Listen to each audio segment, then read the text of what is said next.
everybody, my name is Farmer Phil, and in today's video, as you can see behind me, the mowers are on, and that only means one thing. It's time to get our first cut silage on the ground from PTO fixed, tractor service, mower service. We're ready to rock and roll. But while I'm on the road, we're going to cut back the footage we took of fixing the front PTO on this tractor, and the 6290 got serviced as well, just to throw in, because everyone needs a bit of a mechanicking fix every now and again. So we'll cut to that and we'll get to the field. Here's the field.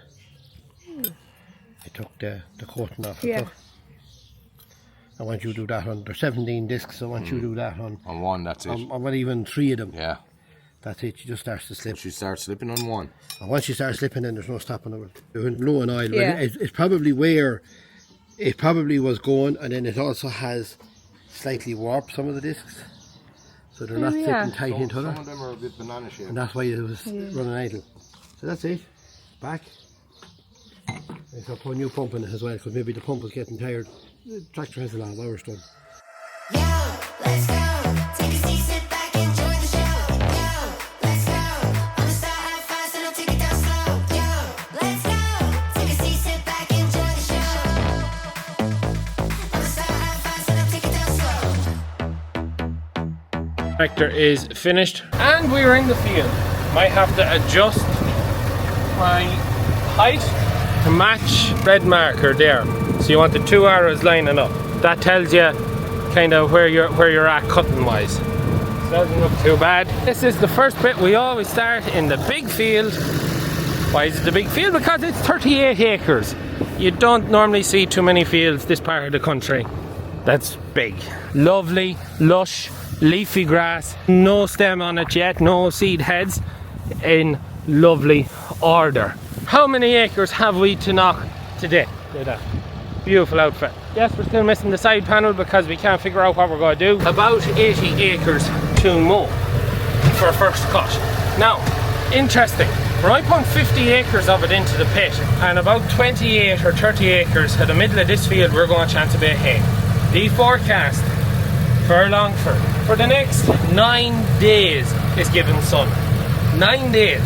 It's not often we get 9 days of uninterrupted sunshine in this country. 2 years ago we made hay in May, at the end of May, but now we're going to chance making hay in the middle of this field because it's open, it should dry, the grass is dry, ground is dry, everyone's 110. So let me know in the comments, anyone else chancing hay, are we mad, will we get it, and will I finally get to use the big square baler? We lift up our mowers, we set up our trimble, we are in the big field, and we are going to knock some meadows. The last time on our third cut it took me 2 hours to mow 38 acres, and the first cut last year took me 2.5 hours. So let's see how long will it take. This is probably the earliest we've ever cut our first cut. 13th of May, we're going to lift it tomorrow. We'll row it this evening, make sure it doesn't dry too much, because in this weather grass will dry very quickly. So it is.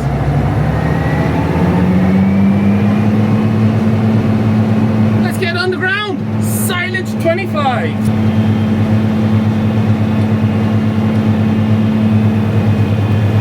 Is a go.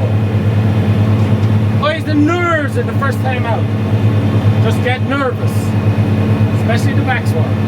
Especially after the storm. I'm not actually currently using Office here because the year that I put the map of the field in must have been a wet year, because I kept out wet spots and whatnot, which isn't the case this year. So you can see how much astray I'm running there now. Back sward was light enough, but now we're getting in a bit into the field. Looking much better.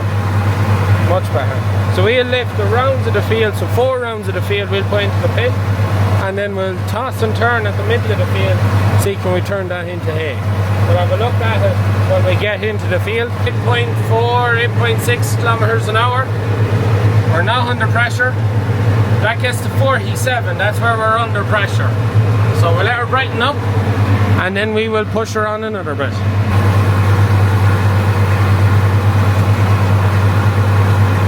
Liv is here for me. Second round done. So I always like to get a start done before the dinner. And you can see the grass here. It looks dry. It feels dry. We'll go for the spuds and we'll come back and we'll keep on mowing. Last round of the field here now. So we'll take all of this into the pit. The rest of that is for our hay. On the ups and downs now, this is what's going for hay.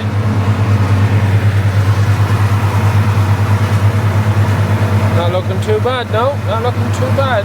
Be interesting to see how it bulks up when it dries out, how many bales to the acre we'll get.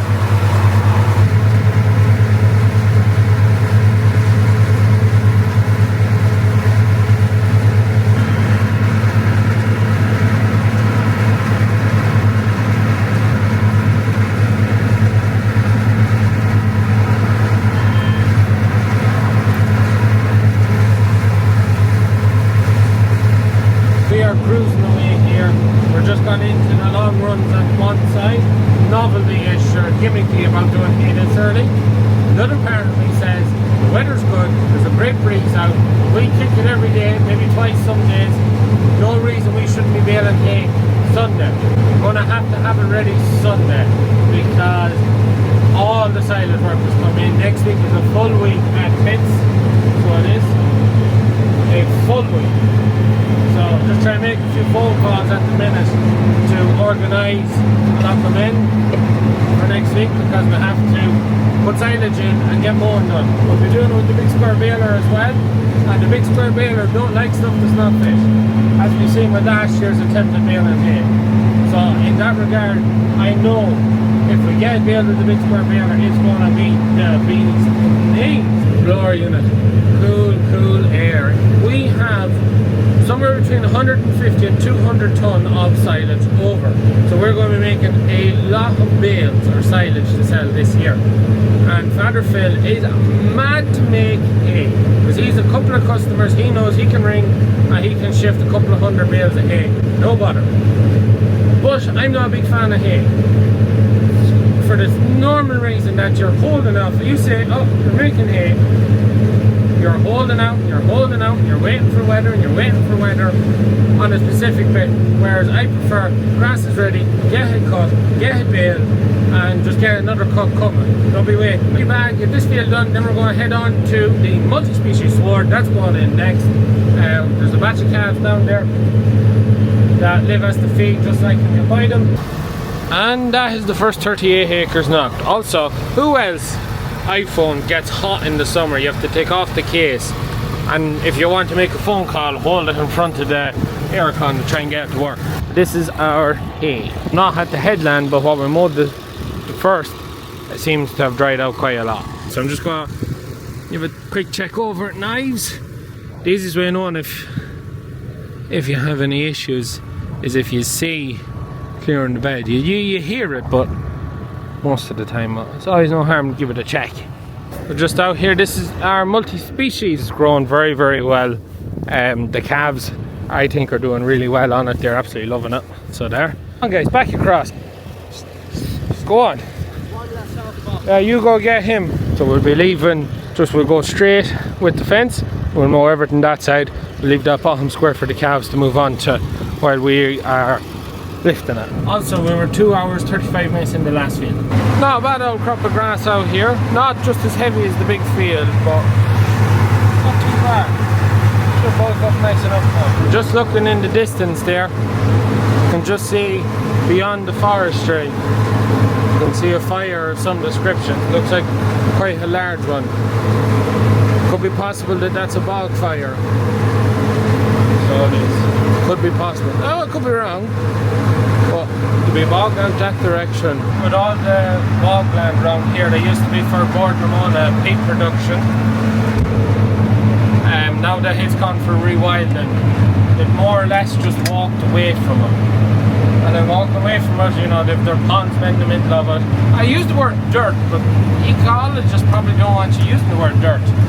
The weeds that are growing, the scrub that's growing now, where it used to be cultivated, and where there was men who watched to see if bogs were going to light and be ready to put them out.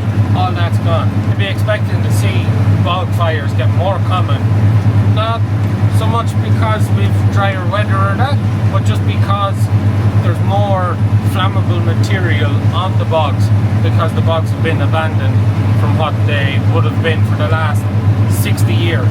Our big breakdown with TB in 2004 was because of a bog fire, so you can expect to see more of that as they'll disrupt lives or wildlife and push them out of the bogs when there's fires. That's what happened. The bog, the other side of the canal there, you'll often see them drone footed. That bog was on fire and it drove the badgers out of the bog, and that's what spread TB and cursed us for 8 years. So that's my biggest concern with kind of the abandoning of the bogs, is we're going to see more wildfires in Ireland where we've never seen wildfires before. It's not because it is dry now, but we've had dry spells in the past, because there's just more flammable material on the bogs. This is looking up quite nice. Quite nice. So we're just out in the next field. We call it a horse field. There's 4.43 hectares. And we get this one down. So this is probably the lightest one we have to mow. 12-ish acres in it. So what we've mowed this one and the last two haven't been grazed so far this year. We have 2 more fields, 5 acres in it. They haven't been grazed. Then we have about 10 acres which was grazed and is every bit as good as this, if not heavier. We have 40 acres of ground that I was hoping would be part of first cut, but isn't. It just has not grown, and it got slurry very early on. It wasn't grazed this spring. There's so little on it, so it's in need of reseeding. But the problem we have is the land is coming to the end of its lease, 2-3 years on it, and you always have to quantify how long you're in a lease for with doing work like that, which increases your costs on the farm. If we have time, we'll go out. We're on the new farm. That's the big field out there. We have that reseeded. We stuck in the grass seed there in a hurry on Saturday. I didn't really get to film it because I was away picking stones, and Eric and Brendan stuck it in. But we got a great job done of it. But we put in the grass seed expecting the rain that was forecast Saturday morning. We didn't get it. So I don't know whether it's going to germinate or not. Some of the wetter spots will, but it's going to be hit and miss. So I'm leaving a healthy headland along the trees, one for the sticks that have fallen out, even though I haven't picked, but still be a bit of a fear of that. And then also when the cattle are finished where they are, not have another week or more on it, that they can come out here and get a week or that on the back sward that's there before they go out there, and then hopefully by then we'll have either the next silage field out there cut and baled, or we'll have paddocks back in grass behind them to go. It's a juggling act in this weather. I should be taking more silage, not a lot more, but maybe another 5 or 10 acres of paddocks. I don't think I can afford that based on grass growth. Better safe than sorry. That's the theory anyways. Yo, let's go. Take a seat, sit back, enjoy the show. Yo, let's go. I'ma start out fast and I'll take it down slow. Yo, let's go. Take a seat, sit back, enjoy the show. I'ma start out fast and I'll take it down slow. Yo, let's go. Yo, let's go. Let's go. Yo, let's go. Yo, let's go. Skydive, free falling, take off, no warning. Next generation transforming, automatic, no stalling.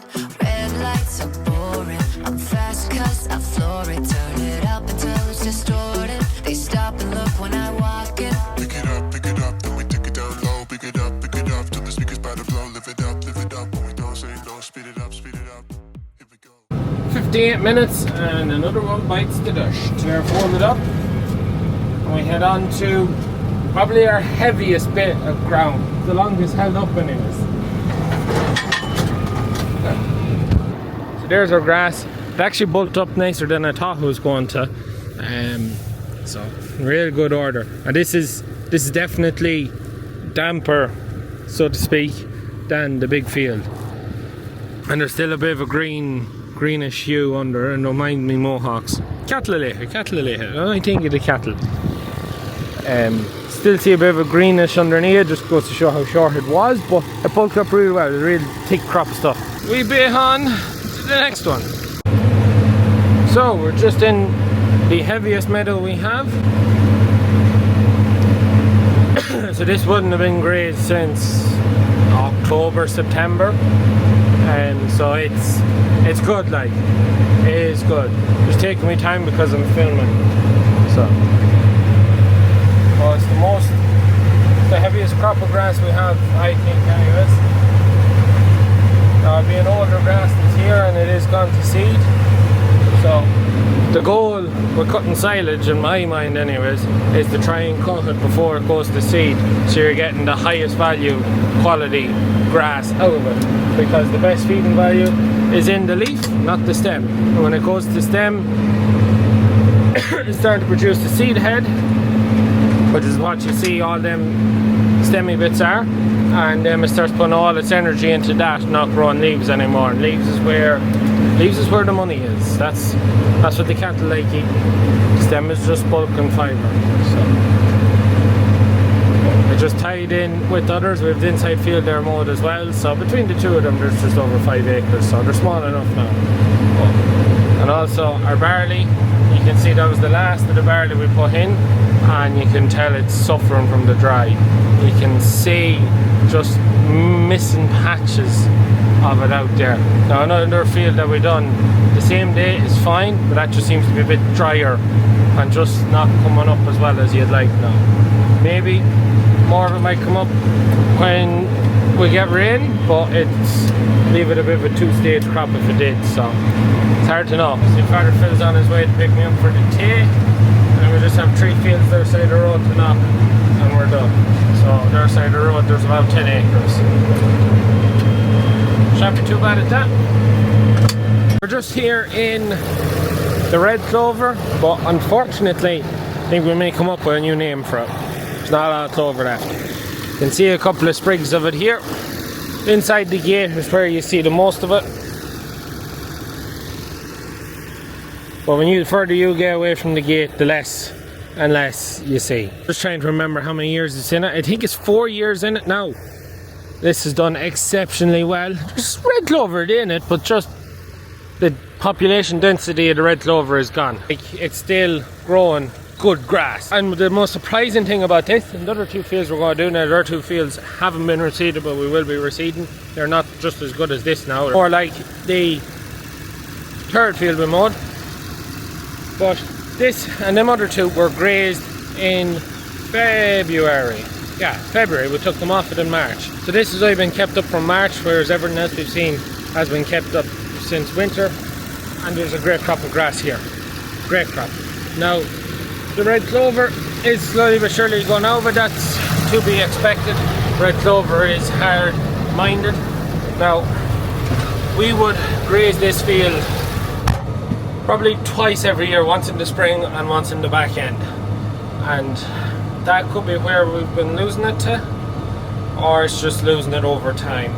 So I think it's 4 years. This was his 4th year. Maybe this is his 5th year. I can't just remember how many years. I have to go back and look. This won't take too long to mow. So we get it down. The inside, 10 acres left in 3 fields. Well, 1 field and 2 paddocks. Next bit split in 2. And then we are done. Go home and double check that everything is ready to rock for tomorrow. It took me 23 minutes the last time I mowed this. This is what the red clover looks like. Looking up pretty good.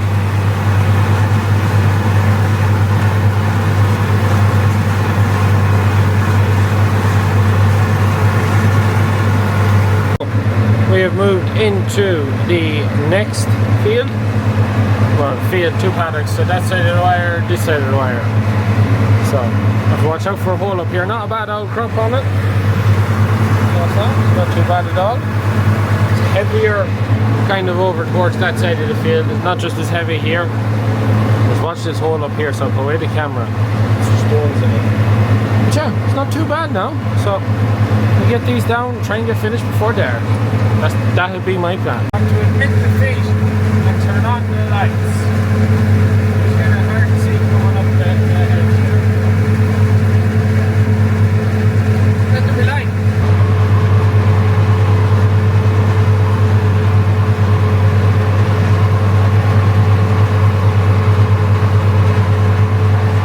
And that's us done at 10 past 10, 53 minutes to mow this field, 2 paddocks. It's not too bad. And there's still a bit of daylight on the horizon and not a cloud in the sky. Mad. Anyways, that is us down. So we were roughly speaking about 8 hours mowing 80 acres. So we went for dinner, went for tea, so that you lose time doing those things. So sometimes I do wonder, bringing me food would be better than just constantly going back for food. Anyways, it's neither here nor there. The main thing is we are done. It's not overly late and all's on the ground. So 50 acres to lift tomorrow, 30 acres to be tossed and turned and try and get some hay. Let me know in the comments down below, will we get hay? And also let me know in the comments down below, do you think we'll get through lifting our silage without a breakdown? Fingers crossed we do. Last year we had 3 breakdowns. Blew a tyre, blocked a spout, and what was the other one? Blowouts, blockages, and busts. Maybe it was a bust pipe or something. I can't remember. Anyways, everything is more or less ready to go. So we'll be starting tomorrow, probably around 12 to 1 o'clock-ish, and we should have it in then by tea time. That would be the plan. And next week is looking very busy. Very busy. So just trying to made a few phone calls, organising a few lads for drone and whatnot, and yeah, try and get through it all. So okay, that's really it. Let me know what you think in the comments down below. We're going to leave it at that for today's video. First cut silage on the ground, ready to play. So hope you enjoyed it. As always, please like and subscribe to the channel. Videos every Tuesday, Thursday and Sunday. That's it for me. Good night.